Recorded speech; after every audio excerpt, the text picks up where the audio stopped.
ശ്രീനാരായണ പരമഗുരവേ നമഃ. സുപ്രഭാതം.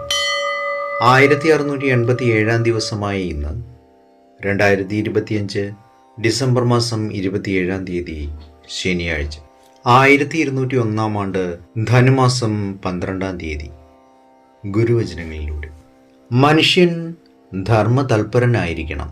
അവൻ ധർമ്മത്തെ അറിയുകയും വിചാരിക്കുകയും അനുഷ്ഠിക്കുകയും ഉപദേശിക്കുകയും ചെയ്യണം.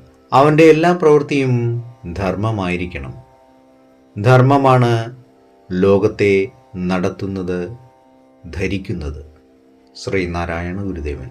ശ്രീ നടരാജഗുരു എഴുതിയ ഗുരുവിരൽ എന്ന പുസ്തകത്തിൽ വിദൂര സാദൃശ്യങ്ങൾ എന്ന് വിവരിക്കുന്നതിൻ്റെ 50-ാം ഭാഗമാണ് ഇന്ന് അവതരിപ്പിക്കുന്നത്. ജീവിതം ഇവിടെ പ്രകൃതിയുടെ ഔദാര്യം കൊണ്ട് തഴച്ചു വളരുകയാണ്. പ്രതികൂലതകൾ പലതുമുണ്ടെങ്കിലും ഈ സ്വർഗീയ ഭൂമിയിലെ സാധാരണക്കാരൻ്റെ ജീവിതം വലിയ ഭദ്രാസന പള്ളികളിൽ നടക്കാറുള്ള പ്രാർത്ഥന പോലെ ശാലീനമാണ്. മാനവചരിത്രത്തിൻ്റെ ഉദയകാലത്ത് ഇത്തരമൊരു ചിത്രമാണ് ഉണ്ടായിരുന്നത്. ഇന്നും അത് വാസ്തവികതയുള്ളതായി തന്നെ ഇരിക്കുന്നു. അതുകൊണ്ട് ഇവിടുത്തെ ജനങ്ങൾക്ക് മനസ്സിലാകുന്ന ഭാഷ മാനവ ജനതയുടെ ഭാഷയാണെന്ന് പറയാം. ഇത്തരത്തിലാണ് നാരായണ ഗുരുവിൻ്റെ ജ്ഞാനഗർഭമായ മൊഴികളുടെ സാമൂഹ്യവും ഭൂമിശാസ്ത്രപരവും ജീവശാസ്ത്രപരവുമായ പശ്ചാത്തലം.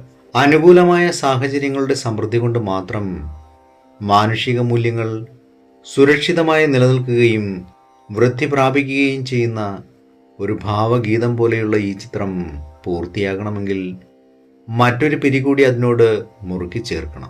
പരു കീറിമുറിക്കുന്ന കത്തിയുടെ ഫലം ചെയ്യുന്നതും വല്ലപ്പോഴുമൊക്കെ സംജാതമാകുന്നതുമായ ചില പ്രത്യേക സാഹചര്യങ്ങളുടേതാണ് ഈ പുതിയ പിരി.